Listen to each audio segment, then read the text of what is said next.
Joining us with a read on the options market, Mandy Su, head of derivatives market intelligence at CBOE Global Markets. Mandy, great to have you with us. Hey, Melissa, great to be here. So I'm wondering if the bullish activity, if that sort of tenor changed at all post-Fed, or has it been bullish all along? So if anything, I would say the bullish activity has actually picked up following the Fed meeting last week. So, for example, on Friday, we had a record amount of single stock options trade in the market, 54 million contracts, and most of it actually coming from the call side. And I would say in particular, we're seeing it obviously in the AI names, in the Mag 7, but also at the index and sector level, we're seeing it a lot of times in the small caps. So people playing catch up in the market using options, small cap stocks obviously having lagged the broader market quite a bit so far this year. When it comes to the big cap tech names and when it comes to index options, Mandy, are you getting the sense that this is to protect positions, that they're hedging positions, or are they actually getting more bullish?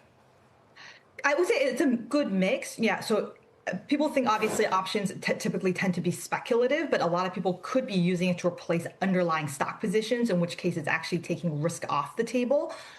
One metric that I do want to highlight is that something that we track is looking at the large cap names in the market and seeing how many of those names trade with what we call inverted call skew, which means actually there's so much demand for those upside calls that the calls are actually more expensive than the at-the-money options, which historically is very rare. Last week, that percentage went from 3% to 12%. So quadrupled in a matter of a week, which is very unusual. Yeah. You mentioned it's unusual. It's rare to see that kind of pricing activity. But what does it represent? Does it show over aggressiveness on the bullish side? People willing to pay up that aggressively for that upside exposure?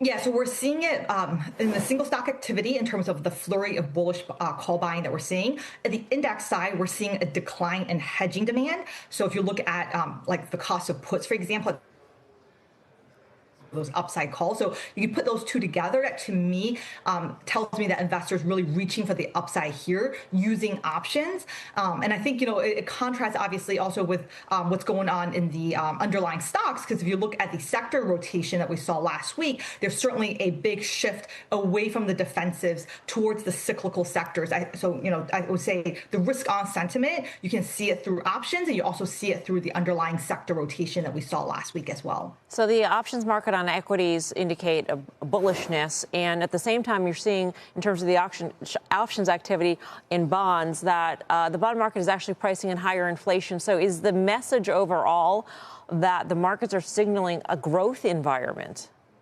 So I don't think so. I think this is where the markets could be vulnerable kind of in the weeks and month ahead, is that right now, both the bond market and the stock market are signaling that the Fed is going to shift focus away from inflation towards the weakening labor market. And this is despite expected inflation actually rising. If you look at what is being priced into the bond market, is that actually going to happen? Will the Fed really kind of look through if core CPI goes above 3%?